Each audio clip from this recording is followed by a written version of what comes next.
Hi everyone. Let's carry on with the Blackboard orientation number 2, and this one we're going to look at Grade Center almost exclusively. There's a few things that I want to make sure I highlight for you.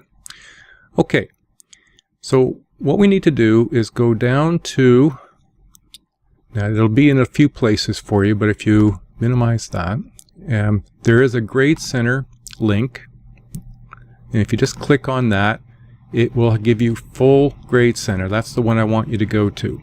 If you happen to be in your semester and you've got tests and assignments or things that need grading, you can go to whatever needs grading and it will just show you the things that are still outstanding, or it will take you directly to the assignment shells or assignment portion of Grade Center, or just the tests. But we're going to go to full Grade Center. Now mine's going to look a little different than yours because I have no students enrolled in my developmental show. So I get to just to play around and no one has to know.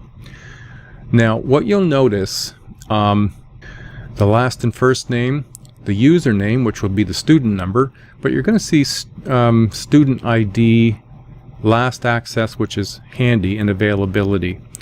I find these two, availability and student ID, not very helpful for me. So if you don't want to see a particular folder, you can go in and hide from instructor's view. The reason why I do this, if I can, is that it gives me more real estate, meaning I have more room along here to put in columns that I do want. Now, you're going to see a similar interface up here as you've seen in the previous video when we look at where we're putting in content. But there's a difference. You can create a column or you can create a calculated column. We've already got two calculation columns, total and weighted total. So my recommendation is don't add one unless you know why you want to add one. We'll just create column. Now the other two columns are useful. Manage column allows us to do a variety of things. I color code my grades. So everyone who's 49.9 and lower gets a red color, so it's easy to notice who's not doing well. Anyone from 50 to 59.9 gets a yellow color, and then anyone from 60 to 100 gets a green color, and it just helps categorize things. You can organize your columns, and I'll get to that a little bit later. And in reports, you can create reports of your Grade Center. That might help you understand how the overall class is doing. But we're going to spend our time is create some columns. So we create a column, and again here we get a similar interface. We name the column. For our purposes I'm going to be very simple. Test 1. Now you can give it a Grade Center name, but it's not important. If it were, they'd put an asterisk there to say you need to do that. Neither is it necessary to put in the description. Now these will be helpful for students if you want to put in this is a test from chapter 1, 2, and 3. It'll show up in their Grade Center. It's defaulted to give a score. If my test is out of 50, that's the score that the student will get. Whatever they've achieved is their score. But I also will put in a secondary display of percentage, and so every score gets an associated percentage. Now you must give it a number. We'll go 50. So now I've basically set up a column. Now it's defaulted to create this column in Grade Center. Inside the column in Grade Center calculations, yes. And show this column to students, yes. I don't really need to see this showing statistics average or median for this column to students in my grade. That just means they'll see the statistics of how they've done in relationship to others. Having been a student in high school who received the last test back frequently, I didn't need me and the rest of the class to know how I did. So I don't include that, but you may find it's useful in your class, and that's up to you. So I'm going to submit that. Now everything that we're going to create will default to go to the right of the last column. And that won't make a lot of sense to the student, nor to you and I perhaps, but I'll show you how we can rearrange our columns in a minute. Let's create a couple. So I'm going to do, let's pretend for now, we're going to do a test 2. We're going to put percentage. Now, just so you notice, it says dates. This will go into the calendar that is built into Blackboard. It might be useful. I haven't found many of my students use it, and so by putting it there, it doesn't seem to produce the kind of results I was hoping for. They do tend to use the syllabus, so oops, I didn't put in the points. If you forget to do something that's important, it won't let you submit the column, so that's a good thing. We'll do another one out of 50. I'm going to submit it. Let's create an assignment column.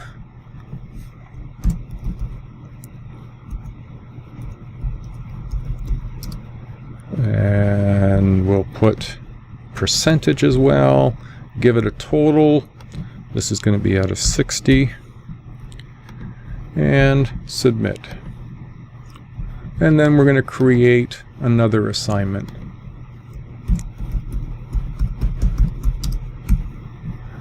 And we'll give that a percentage.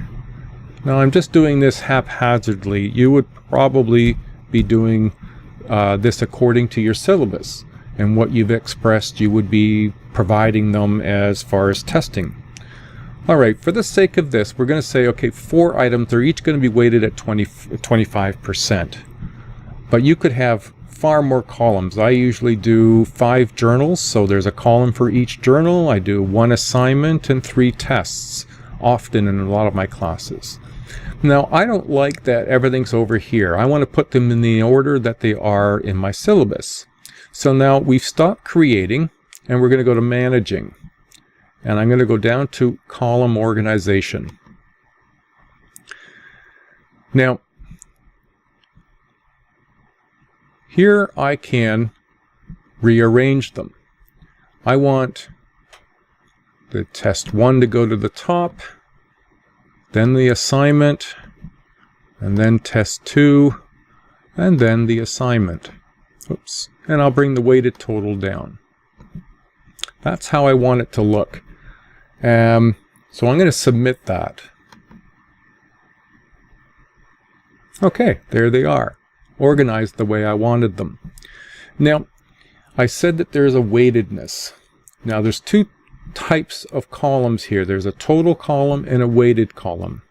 The total column will keep a score, a total of the score of all the tests and assignments. You know how I made them out of 50 and 1 out of 60 and then 1 out of 35. That total is what will be kept here. And I find that a lot of students don't understand how they're doing when they just get a number like that. Now in your grade center, it will probably be a little green check mark in this column. And that just means that's the default view that students will see. Now you may want to change that to the weighted column. So if you want to change that, you set this as the external grade, and a little check mark will pop up there. Now in order for us to use this weighted column, we need to put these items and tell Blackboard what weight we are giving them so its calculations can be correct. So we go in and we want to edit the column information. And it's telling us we've got columns that aren't in the calculation, that don't exist, and so we have to put them there. Yes, we know that. And we still know that. And we know that again. That's the 4 columns. So we're going to put the percentage in. We don't need a secondary. We could put score and percentage here if we wanted. That would be fine. It's down here that we want to get this sorted out. Now, the columns that I'm selecting that get weight are test 1 and test 2, assignment and assignment 2. The total doesn't get included. So you just click and move it over. Oops. And you get a box to put in the percentage for that test. And 2. And the assignment. And the assignment. Now I can put them in here what they are. They're 25%. Now notice down here it's keeping me a total. It's quite possible that you might have columns that aren't complete. That is to say, maybe there's 2 columns you haven't included yet, and by the time you fill these in, you're 20% short. It'll have 80% down here. You can still submit your columns And you can add those columns later and add the weight to them later if you want. So we'll put 25, 25, 25. And I got 100%. So my columns are fine for me under this circumstance. We're going to calculate as a running total. These I'm going to keep as the default, and then I will submit this. And there they are. Now you won't see, and I can't demonstrate this under these circumstances, but you'll have columns. Your student names will be down here, and each will have a blank column. If you've done a test in class, you come out after the class, you mark the tests, and then you come into Grade Center and you click in the blank box. You type in the number. So out of the test out of 50, this first student, whoever they may be, gets a 45. You type in 45 and push enter, move down to the next one, and so on. And they will all go in with their score and percentage, because that's what I set it for. And then it'll have a weighted at 25% weight what their score is. And because they've not done anything else, it'll have 100% over here. But as soon as they do an assignment and the grades go in, the weight gets adjusted according to how well they've done on both of these, will be weighted differently. Okay? Now, this can be very handy. Now, what you might do towards the end of the semester is you might want an Excel spreadsheet of your marks. Now, the good thing is you can do it. The bad thing is it's not a the formulas don't come with and get embedded into the Excel spreadsheet. However, your student list gets put together with the columns. If you're familiar with Excel spreadsheets and you know how to build in the formulas, it doesn't take very long before you've got exactly what you have in Grade Center in an Excel spreadsheet. But if you're interested, you go to Work Offline, Download. You want the full Grade Center. To be quite honest, I'm not familiar with these two things. I leave it at the default, and what I get, I build the Excel spreadsheet with the formulas in, and I'm happy with that. But what you do get is the final grades in there. If I were to submit this, you then download your Excel spreadsheet. And so it can be very helpful for people. It kind of depends on your familiarity with Excel. Okay. Now, the only thing else I could really mention to you in terms of Grade Center, that's if you choose to build into your course an online test, that's one of the examples that you may not create a column, test 1, you might be having it online. Now what I will do is I will use this column, test 1, as a placeholder, because when test 1, and I'll do this in the next video, is how to create a test, is that when a test comes available online, it creates its own column. And then when students do the test online, then that scores, they get automatically put into Blackboard immediately. So students get feedback on their test right away.